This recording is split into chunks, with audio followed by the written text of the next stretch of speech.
na ito yung isang hamon po sa atin ng Diyos. Mahirap man ganapin, mahirap man sundin bilang tao, pero walang imposible sa Kanya. Kapag nasa atin ang banal na Espiritu Santo, tiyak yun na makakasunod tayong lahat sa Kanyang mga mahalagang ipinagod ng Diyos. Napakahalaga ng utos ng Diyos. Ibigin mo ang iyong kapwa. Ganon din ang iyong kaaway. Maaway na nga, ibigin pa. Naway, hindi manatili yung puot, galit, mga pagdaramdam sa ating puso. Ang mananatili at manananggan nawa ay ang Diyos. Dahil kapag sumaatin ang Diyos sa ating mga buhay, manatili siya. Tiyak yun na ang biyaya ng kasaganahan, biyaya ng mga himala, ng kalakasan, mahabang buhay, biyaya na kung saan tayong lahat ay nagagampanan natin ang mga pinangakuan natin tungkol sa Kanya ng buong pag-ibig, buong kagalakan, buong kasiyahan. Dahil kapag tayo ay gumawa, dapat lagi ay kalaman na pag-ibig. Amen?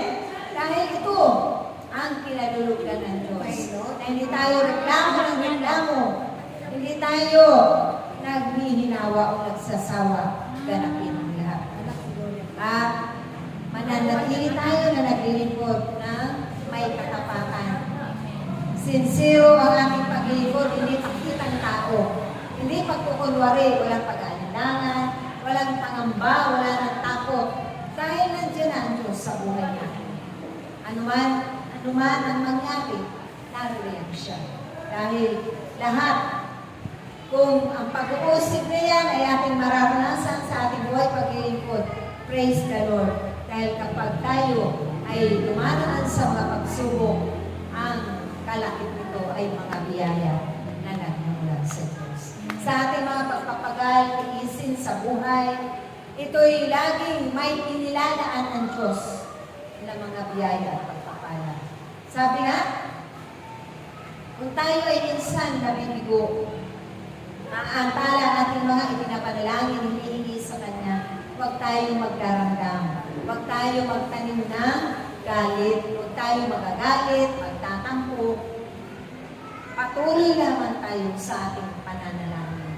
At tiyak yun, na hindi tayo nanghihinawa, ganapin ang pananalangin, umaasa tayo dahil pinangahawakan natin dahil maraming pangako ang Diyos sa bawat isa sa atin.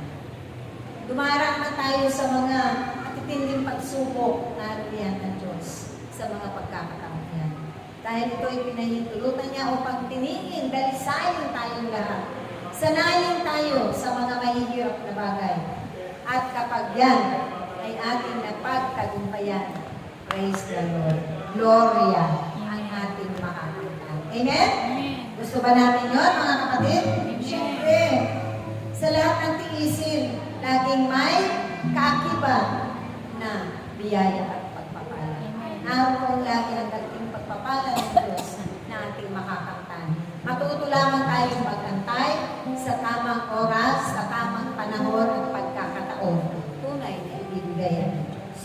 Hindi tayo papangakuan niya na mapapako lamang yung pangako. Ang tao lang, pangako lamang po ng tao ang napapako. Pero ang pangako ng Diyos, kailanman hindi napapako. Amen? So tayo po ay nadamo na sa joyful